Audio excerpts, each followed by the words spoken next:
Hi everyone, আজকে আমি কথা বলবো এমন একটা টপিক নিয়ে যে টপিকটা না জেনে ইন্টারভিউতে বসা একেবারেই উচিত না।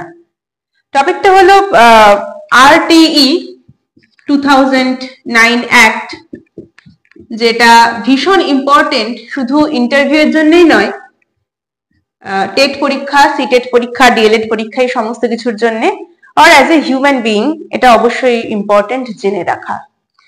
তো আরটি অ্যাক্ট 2009 মানে হচ্ছে রাইট টু এডুকেশন অ্যাক্ট 2009। এখন এই অ্যাক্টের সম্পর্কে ডিটেইলে আমরা কথা বলার আগে সবার প্রথমে এই সালটা সম্পর্কে জেনে নেব, ঠিক আছে? কেন জেনে নেব? দেখো, আমাদের মোট 3টে সাল সম্পর্কে খুব ভালোভাবে মাথায় রাখতে হবে। প্রথমটা হচ্ছে 2002, নেক্সট 2009, নেক্সট 2010। কেন জেনে রাখতে হবে? দেখো, এই যে রাইট টু এডুকেশন অ্যাক্ট বা শিক্ষার অধিকার আইন, সেটার পাশে 2009 লেখার কারণ হচ্ছে এই আইনটা পাশ হয়েছিল 2009-তে, অর্থাৎ আলটিমেটলি রাষ্ট্রপতি সাইন করেছিলেন 2009-তে, কিন্তু এটা প্রথম কার্যকর হয়েছিল কিন্তু 2010-এ। এই কোশ্চেনটা খুব আসে এবং 1 এপ্রিল এটা তোমার প্রথম কার্যকরী হয়, কারণ এটা আমাদের যে কোনো বছরের প্রথম দিন হিসাবে, মানে ওয়ার্কিং ডে প্রথম দিন হিসাবে এটাকে আমরা বলে থাকি। তো 1 এপ্রিল 2010-এ প্রথম কার্যকর হয়, অ্যাক্টটা পাস হয়েছিল 2009-এ। তাহলে দিদি 2002টাকে কেন মনে রাখতে হবে? তার কারণ হচ্ছে এই যে এডুকেশন, এই এডুকেশনটাকে 2002 সালে আমাদের ভারতীয় সংবিধানে কি হিসাবে গ্র্যান্ট করা হয় না, ফান্ডামেন্টাল রাইট হিসাবে এটাকে নিযুক্ত করা হয়, অর্থাৎ মৌলিক অধিকার হিসাবে, যে অধিকার কেউ খণ্ডন করতে পারে না। ঠিক আছে?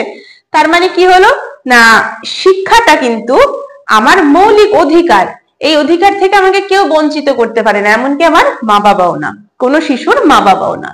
তো এই 2002 সালে আমাদের 86তম যে অ্যামেন্ডমেন্ট হয়েছিল সংবিধানের, অর্থাৎ সংশোধন হয়েছিল, সেখানেই আমাদের এডুকেশনকে কি করা হলো না, ফান্ডামেন্টাল রাইট হিসাবে সেটাকে গ্রহণ করা হলো।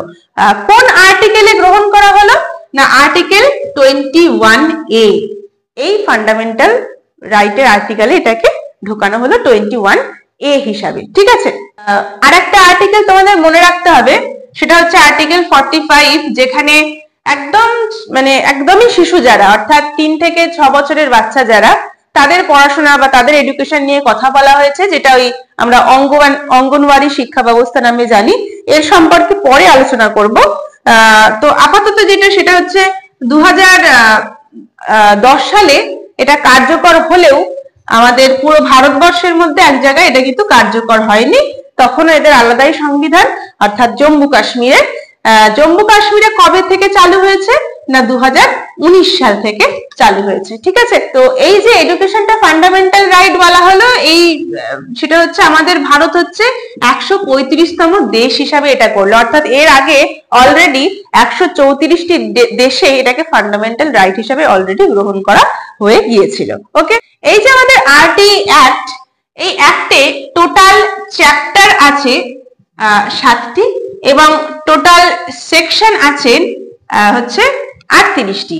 সেকশন 38টি মানে কি, এক একটা সেকশনে বা এক একটা আর্টিকেলের মধ্যে এক একটা শ্রেণীর কাজ দেওয়া আছে, বা ধরো টিচার হিসাবে কি কাজ থাকবে বা প্যারেন্ট হিসাবে কি কাজ থাকবে। যেমন প্যারেন্ট হিসাবে কি কাজ থাকবে সেটা চ্যাপ্টার 4-এ লেখা আছে, এবং সেটা হচ্ছে 51A কে। এই আর্টিকেলের মধ্যে কিন্তু একটা প্যারেন্ট হিসাবে কি দায়িত্ব কর্তব্য পালন করা উচিত সেইটা দেওয়া আছে। তো আমাদের এই আরটি অ্যাক্টে কি বলা আছে? বলা আছে যে আমাদের এই ভারতের যে কোনো 6 থেকে 14 বছর বয়সী শিশু তার এলিমেন্টারি এডুকেশন একটা ফর্মাল স্কুলে কমপ্লিট করবে কিভাবে না, ফ্রি এবং কম্পালসারি। এখানে 3টে বা 4টে পয়েন্টকে খুব ভালোভাবে দেখতে হবে। তাহলে বছর কি না, 6 বছর থেকে 14 বছরের যে কোনো শিশু এটা অ্যাভেল করতে পারবে, ফ্রি মানে একেবারেই কোনো টাকা লাগবে না, কোনো কিছুর জন্যই কোনো টাকা লাগবে না। কম্পালসারি কেন? কারণ আমাদের এটা কি ফান্ডামেন্টাল রাইট, মৌলিক অধিকার, তাই এটা অবশ্যই বাধ্যতামূলক। যেমন ঠিক তেমনি আমাকে কি না এই এডুকেশন থেকে কেউ বঞ্চিত করতে পারবে না, কারণ এটা ফান্ডামেন্টাল রাইট। এলিমেন্টারি মানে কি? এলিমেন্টারিকে আমরা দুভাগে ভাগ করতে পারি, একটা হচ্ছে 1 to class 5 আর একটা হচ্ছে 6 to class 8, অর্থাৎ যেটাকে আমরা প্রাইমারি আর আপার প্রাইমারি বলে থাকি। এটাই হচ্ছে আমাদের এলিমেন্টারি এডুকেশন। তো এই হচ্ছে আমাদের আরটি অ্যাক্টে বলা হয়েছে। আর একটা জিনিস যেটা মনে রাখতে হবে সেটা হচ্ছে যে 6 থেকে 18 বছর এই লিমিটটা করা হয়েছে হচ্ছে স্পেশালি ডিসেবল চাইল্ডদের জন্য, অর্থাৎ যাদের একটু মানে প্রতিবন্ধকতা আছে তাদের জন্য কিন্তু 6 থেকে 14 বছর না, 6 থেকে 18 বছর পর্যন্ত এই একটা প্রযোজ্য। আর একটা ইম্পর্টেন্ট কথা এখানে বলা আছে, সেটা হচ্ছে age appropriate class. Age appropriate class মানে কি? ধরো ছোটবেলার থেকে কোনো একটা শিশুকে স্কুলে ভর্তি করতে পারেননি তার মা বাবা, যে কোনো কারণেই হোক, কিন্তু আজকে এই অ্যাক্টের থ্রু যেহেতু কোনো টাকা পয়সা লাগছে না বা কোনো কারণেই হতে পারে যে সে পড়তে পারেনি, কিন্তু আজকে হঠাৎ করে সে অনেকটা বড় হয়ে গেছে, মোটামুটি ক্লাস 5-এ পড়ার যোগ্য হয়ে গেছে, এখন তাকে স্কুলে গিয়ে তার বাবা মা বা অভিভাবক যখন ভর্তি করাতে চাইলো, তাহলে সে যেহেতু প্রথমে ক্লাস 1 পড়েনি তাই তাকে 1-এ ভর্তি করা হবে, বিষয়টা কিন্তু এমনটা নয়। কি করতে হবে? এজ অ্যাপ্রোপ্রিয়েট ক্লাসে তাকে ভর্তি করতে হবে, অর্থাৎ তার বয়স অনুযায়ী যে ক্লাসে থাকা উচিত সেই ক্লাসে কিন্তু তাকে ভর্তি করতে হবে। আরটি 2009 অ্যাক্টে বিশেষ করে 5টি জায়গাতে প্রহিবিশন করা হয়েছে বা 5টি বিষয়কে একেবারেই বাদ দিতে বলা হয়েছে, নির্দেশ দেওয়া হয়েছে, অর্ডার করা হয়েছে। প্রথম যেটা সেটা হচ্ছে শাস্তি। কোন রকম দৈহিক বা মানসিক শাস্তি কোনো শিশুকে দেওয়া যাবে না। দ্বিতীয় হচ্ছে ভর্তির বিভিন্ন প্রসেস বা যেটাকে আমরা স্ক্রিনিং প্রসেস বলতে পারি, অর্থাৎ আগে যেটা হতো যে একটা বাচ্চাকে বিভিন্ন পরীক্ষার মাধ্যমে চুজ করা হতো যে এই বিদ্যালয়ে তাকে ভর্তি করা হবে কি হবে না, অনেক ক্ষেত্রে দেখা যায় তার মা বাবারও টেস্ট নেওয়া হয়, তো এইগুলো করা যাবে না। আর কি না, ক্যাপিটেশন ফি নেওয়া যাবে না, অর্থাৎ কোনো রকম মূল্য ভর্তি হওয়ার জন্য হোক বা পড়াশোনার জন্য হোক কিছু টাকা নেওয়া যাবে না। হ্যাঁ, এখানে একটা ব্যাপার আছে যে এই যে ক্যাপিটেশন ফি নেওয়া যাবে না, এই বিষয়টা কি না আমাদের যত গভর্নমেন্ট স্কুল আছে বা গভর্নমেন্ট এইডেড স্কুল আছে সেই ক্ষেত্রে, কিন্তু যদি প্রাইভেট স্কুল হয় সেখানেও 25% সিট রেখে দিতে হবে, যেখানে তোমার হচ্ছে উইকার সেকশন থেকে, অর্থাৎ ইকোনমিক্যালি উইকার সেকশন থেকে যদি কেউ পড়তে চায় সেখানে উইদাউট এনি ফি সেখানে পড়তে পারে, তার জন্য 25% আসন সেখানে ফাঁকা রাখতে হবে। 4 নম্বর পয়েন্ট হচ্ছে প্রাইভেট টিউশন করা যাবে না, কোনো শিক্ষককে প্রাইভেট টিউশন করা যাবে না। কি হতো যে স্কুলে পড়াতেন না কিন্তু ওই বাড়িতে যাতে পড়তে যায় প্রাইভেট টিউশন, সেই জন্য স্কুলে ভালো করে আমি পড়াবো না, এই বিষয়টা করলে হবে না, প্রাইভেট টিউশন বন্ধ হয়ে গেছে। এবং নাম্বার 5 রিকগনাইজড স্কুল হতে হবে এবং ট্রেইনড টিচার হতে হবে, অর্থাৎ যে কোনো একটা জায়গাকে আমি স্কুল বলে দিলাম এরকমটা হবে না, রিকগনাইজেশন চাই। এবং হচ্ছে যে টিচাররা পড়াবেন তারা অবশ্যই যেন ট্রেন্ড হয়, বিশেষ করে ডিএলএড কোর্স যেন তারা করে, বিভিন্ন ভাবে যেন তারা ট্রেন্ড থাকে। এই হচ্ছে 5টা বিষয় যেখানে খুব ভালোভাবে গুরুত্ব দেওয়া হয়েছে। নো ডিটেনশন পলিসি বিষয়টা কি? বিষয়টা হচ্ছে যে তার আগে একটা জিনিস বলে দিই যে আমাদের এই এডুকেশন ব্যাপারটা সেটা কিন্তু 1976 সালে অর্থাৎ 1976-এ 42nd অ্যামেন্ডমেন্ট যখন হয়েছিল আমাদের সংবিধানের, তখন এই এডুকেশনটাকে আমরা কনকারেন্ট লিস্টের মধ্যে ইনক্লুড করেছিলাম। কনকারেন্ট লিস্ট মানে কি? যুগ্ম তালিকা, অর্থাৎ যেখানে কেন্দ্র এবং রাজ্য দুজনেরই নজরদারি থাকবে। তো এই নো ডিটেনশন পলিসি বিষয়টা হচ্ছে এটা যে আমাদের দেখা যেত যে 1 to class 5-এ এই বা হচ্ছে 6 to class 8-এ কোনো ক্লাসেই কিন্তু ফেল করানো হতো না। তার জন্য কি হতো, বাচ্চাদের একটা পড়াশোনার প্রতি একটা মনোভাবটা অন্যরকম হয়ে যাচ্ছিল। তো এখন 2019 সাল থেকে কিন্তু এই আরটি অ্যাক্টে কিছু চেঞ্জেস এসেছে। সেখানে কি বলা হচ্ছে না, ক্লাস 5 বা ক্লাস 8 এই বিশেষ করে এই শ্রেণীগুলোতে বা সবকটি শ্রেণীতেই যখন পরীক্ষা নেওয়া হচ্ছে তখন যদি দেখা যায় কোনো বাচ্চা ফেল করছে সেই পরীক্ষায়, তাহলে তাকে আবারও 2 মাস মতো টাইম দেওয়া হবে এবং সেখানে রেমিডিয়াল ক্লাস করানো হবে।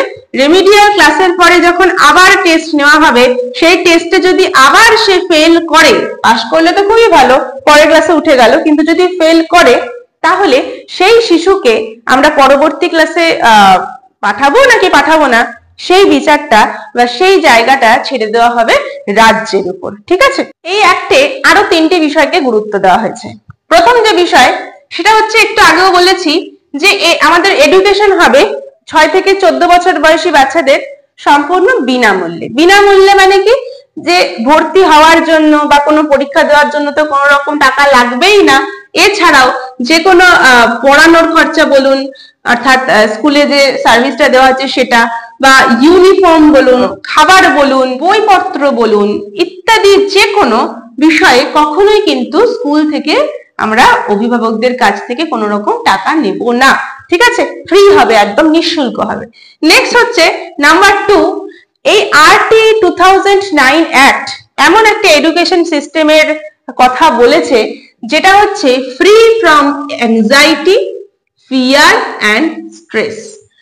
অর্থাৎ যাতে শিশু এমনটা ভাবতে না পারে যে আমি তো পড়া করতে পারিনি, তাহলে বোধহয় স্যার আমাকে মারবে বা বকবে, এমনটা যেন না হয়। ঠিক আছে, নাম্বার 3 যেটা খুব ইম্পর্টেন্ট, সেটা হচ্ছে ডিফাইন্ড এরিয়া অ্যান্ড নেইবারহুড। অর্থাৎ যে আমি যে এই যে শিশুটা যে পড়বে, শিশুটার যে পড়াটা বাধ্যতামূলক করছে সরকার, তার জন্য সরকারের তরফ থেকে কি বলা হয়েছে না, প্রতি 1 কিলোমিটারে অন্তত যেন একটি করে প্রাইমারি স্কুল থাকে এবং 3 কিলোমিটারে, প্রতি 3 কিলোমিটারে একটি করে যেন আপার প্রাইমারি স্কুল থাকে। ঠিক আছে, আচ্ছা, এই যে আমাদের অ্যাক্টে নাম্বার অফ টিচার নিয়ে কি বলা হয়েছে, না বলা হয়েছে যে আপ টু ক্লাস 5 অবধি, অর্থাৎ প্রাইমারি লেভেলে 60 জন অবধি বাচ্চার জন্য কিন্তু 2টি করে টিচার অবশ্যই লাগবে। অর্থাৎ আমি যদি ভাবি 60 জনে 2 জন লাগা, মানে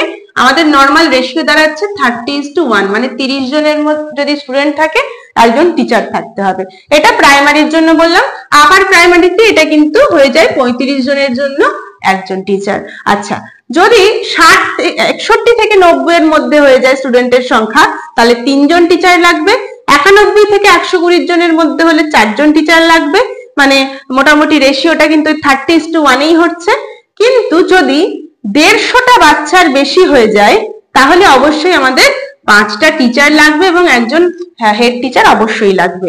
আর যদি 200-র উপরে বাচ্চা হয়ে যায় তাহলে আমরা ম্যাক্সিমাম যেটা করতে পারি যে একজন টিচার পিছু 40টি বাচ্চা, আমরা কখনোই এর থেকে বেশি করতে পারি না। যদিও মানে সিচুয়েশনে বা পরিস্থিতি দেখতে গেলে এরকমটা হয় না, এর থেকে অনেক বেশি হয় রেশিওটা, কিছু করার নেই। এই একটা বিল্ডিং সম্পর্কে কিছু ইনস্ট্রাকশন দেওয়া আছে, সেটা হচ্ছে যে আমাদের স্কুলের মধ্যে যেন অবশ্যই প্লে গ্রাউন্ড থাকে, খেলার মাঠ থাকে বা খেলার সম্পর্কিত বিভিন্ন রকম ইকুইপমেন্টস থাকে। আচ্ছা, নেক্সট হচ্ছে কিচেন থাকতে হবে একটা অবশ্যই, যেখানে মিড ডে মিলটা সুষ্ঠুভাবে রান্না করা যায়, বাচ্চারা খেতে পারে ঠিক করে, क्योंकि खाली पेट दिमाग की बत्ती नहीं जलती। আর নেক্সট হচ্ছে ড্রিঙ্কিং ওয়াটার, অর্থাৎ মানে বিশুদ্ধ পানীয় জলের ব্যবস্থা থাকতে হবে, টয়লেট থাকতে হবে এবং সেটা কিন্তু মেল ফিমেল দুজনের আলাদা থাকতে হবে। ঠিক আছে, মেয়েদের জন্য আলাদা, ছেলেদের জন্য আলাদা।